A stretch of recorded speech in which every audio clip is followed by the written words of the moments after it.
ചുറ്റുമുള്ളവരെ പ്രീതിപ്പെടുത്താൻ നിൽക്കാതെ ശരിയെന്ന് സ്വയം തോന്നുന്നത് മാത്രം ചെയ്ത് ജീവിക്കുന്ന മനുഷ്യരെ കണ്ടിട്ടില്ലേ? നമുക്കുള്ളിലോ നമുക്കിടയിലോ ധിക്കാരി, തന്നിഷ്ടക്കാരി, അഹങ്കാരി എന്നൊക്കെയുള്ള വിളിപ്പേരുകൾ സ്വന്തമാക്കിയ ചിലരില്ലേ? അവരെങ്ങനെ അങ്ങനെ ആയി എന്ന് നിങ്ങൾ ചിന്തിച്ചിട്ടുണ്ടോ?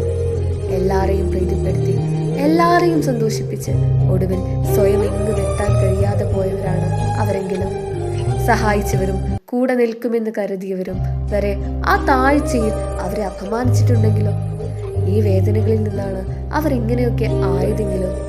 ഒരാൾക്ക് നേരെ മുൻവിധികളുടെ ശരങ്ങൾ തൊടുത്തുവിടാൻ എളുപ്പമാണ്.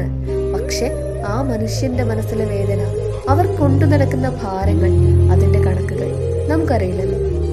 ഒരാൾ എന്താണെന്ന് അറിയണേ നമ്മൾ അവരാകേണ്ടി വരും.